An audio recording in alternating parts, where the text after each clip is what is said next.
Hey guys, and welcome back. Now I must apologize for once again taking this long. I think it's been a long time since I've been absent this long, and hopefully it will not happen again. Now today I'm going to start on Series 7, and in a way it's a bittersweet thing for me.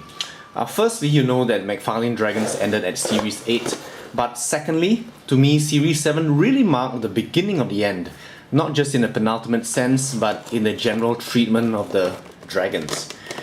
Really could tell in a number of ways. First, the obvious cost cutting is seen in how tiny this clamshell now is. If you compare them to a dragon, this is the Series 7 Eternal, I think you can see the size difference. The dragon's almost completely squeezed in it. And the second clue, well, repaint. Now, anytime you see a toy line starts to offer repaints as new figures, chances are the end is nigh. So, ushering in this whole state of things, we will first have the Ice Dragon. And in the box, what you see is pretty much what you're gonna get. Still, there's some promising detail, like the transparent icicles on the wings, so let's open him up. So here's the dragon in 5 parts. You've got the wings, the tail, the base, and the body. Now, the first thing that strikes me is how traditional he looks. Not just the visage and wings, but even the pose is stereotypical. Now that's something you wouldn't expect from McFarlane, as there always seems to be something unique and whimsical about their dragons. Well, luckily, those special features are still present. Now the head might at first glance be dismissed as generic, but there are interesting details. These horns and spikes are transparent. Down here. And obviously calls to mind icicles, an expected feature of its habitat. And indeed, this feature proceeds down the entire length of the animal. All the way. So that's very nice. The teeth are forward projecting, suggesting a diet of fish, and in keeping with the color scheme of the general green tones, the tongue, I'm not sure if you can see it, is a complementary purple, very unusual and poisonous looking. There's an interesting stretch of skin that runs from the nose to the lower jaw. It's stretched taut when its mouth is wide open, and that looks really nice to me. And there's just something about the shiny gleam of these bright and baleful red eyes, making it look really sinister and suggesting some evil intelligence.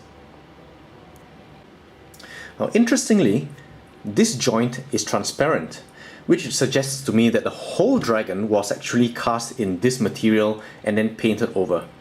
And so it's really disappointing that the paint job is so shoddy that in the torso, these spikes here that should ideally have been as transparent as these spikes up here have been almost painted over, which spoils what would be a cool row of icicle spikes from nose tip all the way to tail tip. The general color is a teal or pine green with varying shades. The anterior neck is colored very similarly to a king snake, with teal green replacing red, and I like this color combination a lot. I wouldn't have minded seeing more of it elsewhere. And the entire dragon has white over the dorsal surfaces. You see it in the body, the tail, as well as the wings. And the way it's textured suggests to me that it's actual snowfall and not just white scales. So that's a very nice feature. It actually looks like snow has fallen on top of this animal. Now this is a slender dragon, right? It's very completely different from the polar bear bulk we saw with the Series 6 Ice Dragon, and so it's a rather more traditional take. The wings are small, so I doubt that this is an animal that could fly far if at all, and again there are these icicle-like structures here too. And the really nice thing about it is that you're left wondering which are natural icicles that have formed on the dragon itself and which are the dragon, part of the dragon.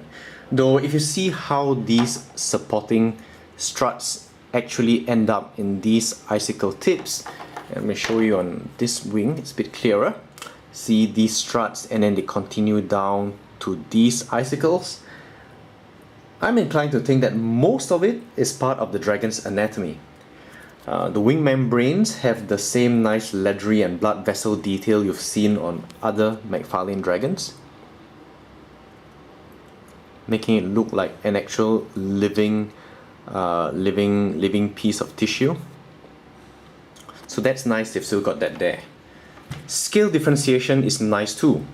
Now the dorsal neck area, the tail,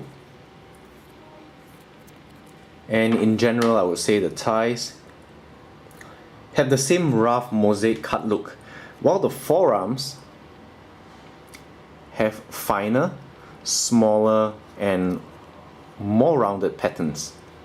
So I love these kinds of detail. Very much smaller mosaic pieces.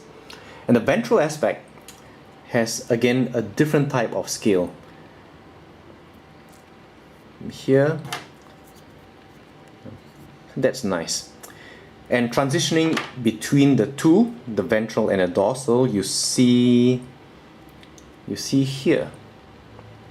These other scales are again different, and they're almost carp-like.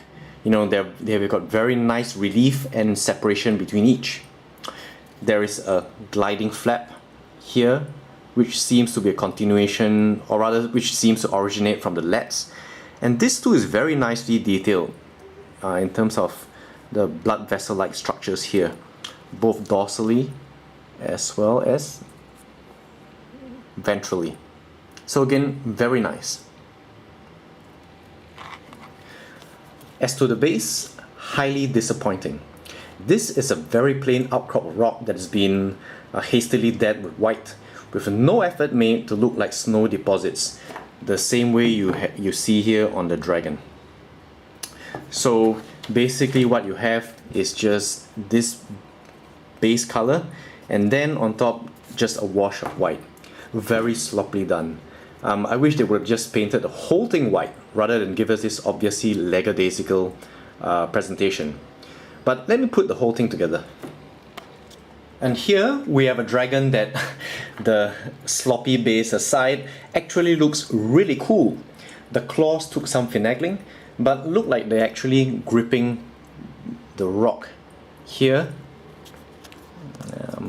here, and here. And this interaction is really very much welcome. Gives the whole piece, the whole diorama, a feeling of tension, of action about to happen, whether the dragon's about to take off or whether it's about to pounce on some unhappy prey item below. So that's really good. All parts fit together quite well without the typical frustrations we've come to expect from the McFarlane Dragons. And I'll summarize by saying that this dragon turned out much better than I expected. The classic pose will be a big plus for some people, although the overall appearance may be a bit too ordinary for others. And I say that simply because I think with the McFarlane collection, we're used to dragons with more unusual features and detail. So by comparison, this dragon seems a little bit bland. Still, it's nice to have at least one dragon that's stereotypical, especially in a smaller collection, as opposed to having every single dragon looking bizarre and weird. And that's where I think this dragon will be more appreciated. Okay, so that introduces Series 7. The next time we'll have a look at a dragon that I think still lends strength to this twilight phase of the McFarlane Dragon series. So I'll see you then.